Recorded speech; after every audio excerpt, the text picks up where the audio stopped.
Chapter 5ஓட ஸ்டார்டிங்ல நான் கொஞ்சம் பவர் அதிகமா யூஸ் பண்ணிட்டேனோ பரவாயில்ல இதுக்கு இதுவே போதும்னு நினைக்கிறான். நம்ம ஹீரோ பண்ண அட்டாக்க பார்த்த அந்த ஆண்ட்ஸ் எல்லாம் அங்கிருந்து தெரிச்சு ஓடுதுங்க.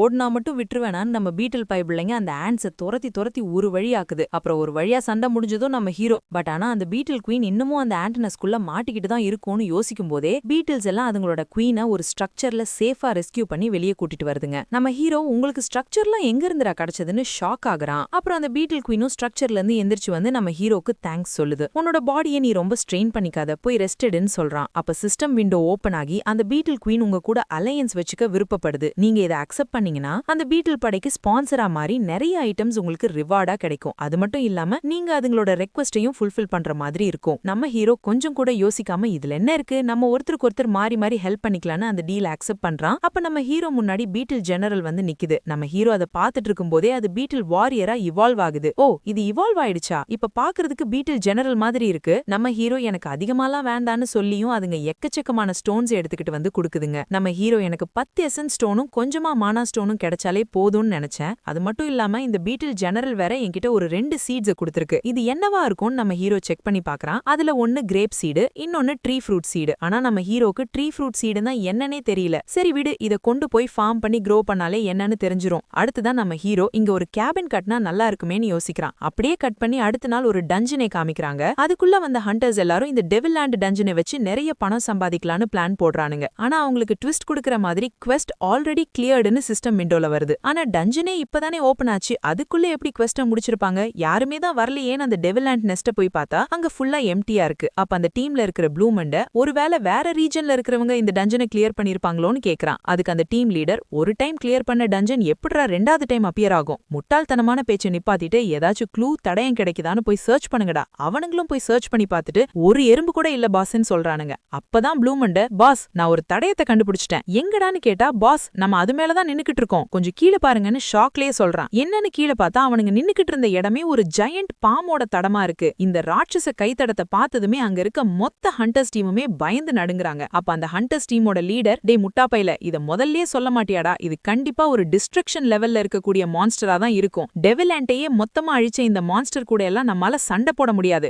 எல்லாரும் உடனே ரிட்ரீட் ஆகுங்க, ஹண்டர் அசோசியேஷனை முதல்ல கான்டாக்ட் பண்ணணும்னு அங்கிருந்து எல்லாரும் தெரிச்சு ஓடுறானுங்க. இந்த பயங்கரமான ராட்சச கைத்தடத்தை கோரியாங்கிற குரூப் இன்வெஸ்டிகேஷன் பண்றாங்க. அந்த குரூப்போட வாரிசு கிம் அந்த லேப்டாப்ல இருக்கிற போட்டோவை பார்த்துட்டு, இதை நீங்க டெவில் ஆண்ட் நெஸ்ட்ல இருந்து தான் டிஸ்கவர் பண்ணீங்க, அது மட்டும் இல்லாம இது அந்த டஞ்சன் ஆல்ரெடியே கிளியர் ஆகி இருந்துச்சு அப்படிதானே, சரி ஓகே வேற ஏதாச்சும் இருந்தா ரிப்போர்ட் பண்ணுங்கன்னு சொல்லிட்டு மனசுக்குள்ள இந்த பாம் ஒரு ஆர்டினரியான மான்ஸ்டர் இல்ல, ஏன் இது ஒரு நியூ ஸ்பீஷீஸா கூட இருக்கலாம், இது கண்டிப்பா நம்மளுக்கு தெரியாத ஒரு மித்திக்கல் மான்ஸ்டரா தான் இருக்கும். கண்டிப்பா அந்த மான்ஸ்டர் ஒரு டிஸ்ட்ரக்ஷன் கிரேடுக்கு மேல இருக்கக்கூடிய ஒரு பவர் திரும்பவும் இந்த உலகத்துக்கு வந்திருக்கா, அந்த பழைய விஷயம் திரும்பவும் நடக்கக்கூடாதுன்னு கவலைப்படுறான். அப்படியே கட் பண்ணி சியோல் சிட்டி ஏரியாவுல நம்பர் 5ல வந்து நம்ம ஹீரோ வெயிட் பண்ணிட்டு இருக்கான். அப்ப ஜிகான்னு கத்திக்கிட்டே உன்னை வெயிட் பண்ண வச்சதுக்கு சாரின்னு ஓடி வரா. நம்ம ஹீரோ அவ ஓடி வர ஸ்பீட பார்த்துட்டு பொறுமையாவா விழுந்துற போதேன்னு சொல்லியும் அவ கேட்காம ஓடி வந்து பொத்துன்னு கீழே விழறா. நம்ம ஹீரோ சொல்றதை யாரு கேக்குறா, பட்டாதான் புத்தி வரும்னு அந்த பொண்ணை தூக்கி விட்டுட்டு நீ ஓகேவான்னு கேக்குறான். ஆனா அவன் நல்ல வேலை இந்த புக்குக்கு எதுவும் ஆகல. அப்புறம் இவ தான் சவுத் கொரியாவோட ஒரே ஒரு ஆரிகாமி ஹண்டர் அண்ட் அதோட இவ ஒரு புக் வார்ம். நம்ம ஹீரோ ஜூமி சிஸ்டர் உங்களுக்கு இந்த சாப்பாடை கொடுக்க சொன்னாங்கன்னு கொடுக்கறான். அவளும் வாங்கிக்கிட்டு பதிலுக்கு ஒரு புக்கை கொடுத்துட்டு, ஆக்சுவலி இந்த புக் மக்கள் எல்லாரும் டெக்கரேஷனுக்காக வாங்கி திரும்பி பிடிக்காம ரிட்டர்ன் பண்ணி பணத்தை கேட்டதுனால அந்த கடைக்காரர் ரொம்பவுமே சோகத்துல இருந்தாரு. அப்படின்னா இதை நீயும் டெக்கரேஷனுக்காக வாங்கினியா,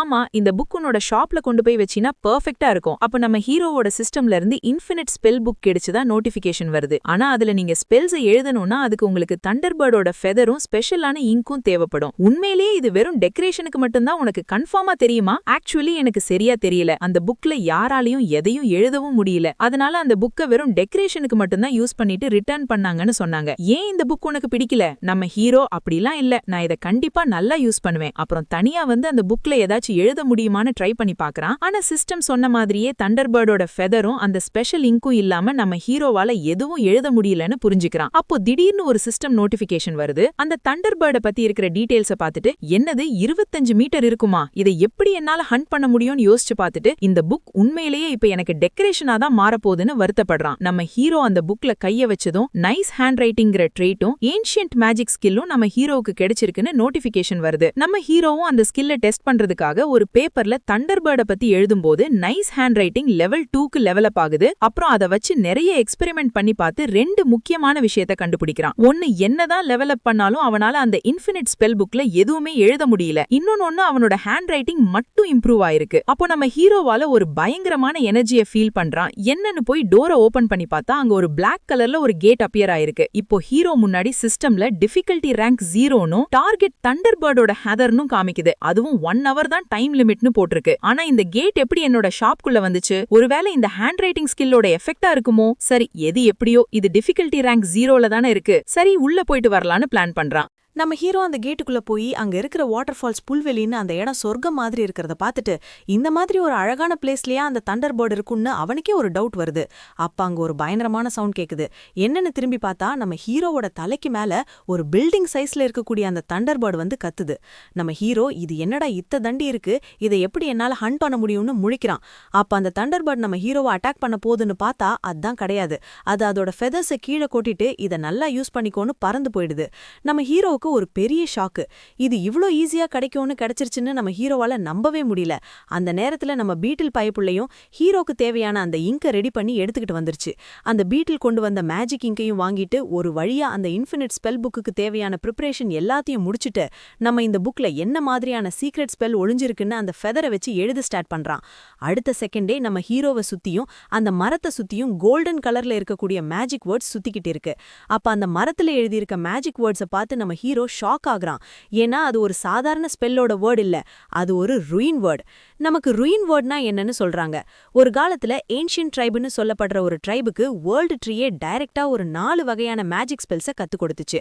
அதுதான் creation, harmony, change and destruction. ஆனா அந்த ட்ரைப் மக்களால அதை கண்ட்ரோல் பண்றதுங்கிறது ரொம்பவுமே டிஃபிகல்ட்டா இருந்துச்சு. அதனால அந்த ட்ரைப் மக்கள் கண்ட்ரோல் பண்ணி அதை ஈஸியா யூஸ் பண்றதுக்கு கண்டுபிடிச்ச நியூ மெத்தட் தான் ருயின் வேர்ட். நம்ம ஹீரோ ருயின் வேர்ட்ஸ் பத்தி அவனோட வாழ்க்கையில கேள்விப்பட்டதே இல்ல. இந்த ஸ்பெல் புக்கோட கண்டிஷன்ஸை ஃபுல்ஃபில் பண்ணதுனால மட்டும்தான் இப்ப அந்த ருயின் வேர்ட் வெளியே வந்திருக்கு. ஆனா அது ஏன் புக்ல இல்லாம மரத்துல இருக்குன்னு நம்ம ஹீரோக்கு ஒரு டவுட் வருது. அப்பதான் நம்ம ஹீரோக்கு ஸ்ட்ரைக் ஆகுது, இந்த ட்ரீ ட்ரீம் ஃபாரஸ்ட்டுக்கு வந்தப்போ அந்த பெரிய ட்ரீயோட ரூட் அப்படியே விட்டா செத்துடுமேன்னு தண்ணி ஊத்திருப்பானே, அந்த ரூட் தான் இது. ஆனா வேர்ல்ட் ட்ரீ இந்த அளவுக்கு சின்னதா இருக்கிறதுக்கான வாய்ப்பு கம்மி தான். இப்போதைக்கு அதை பத்தியெல்லாம் எதுக்கு யோசிச்சுக்கிட்டு இந்த வேர்ட்ஸ் வேற எப்ப மறைஞ்சு போகும்னே தெரியாது, முதல்ல இதை காப்பி பண்ணணும்னு நினைக்கிறான். என்னால ஃபர்ஸ்ட் டைம் பார்க்கும்போதே அந்த ருயின் வேர்டோட மீனிங்க புரிஞ்சிக்க முடியுது. அந்த வார்த்தையோட உண்மையான பொருள் டிஸ்ட்ரக்ஷன்.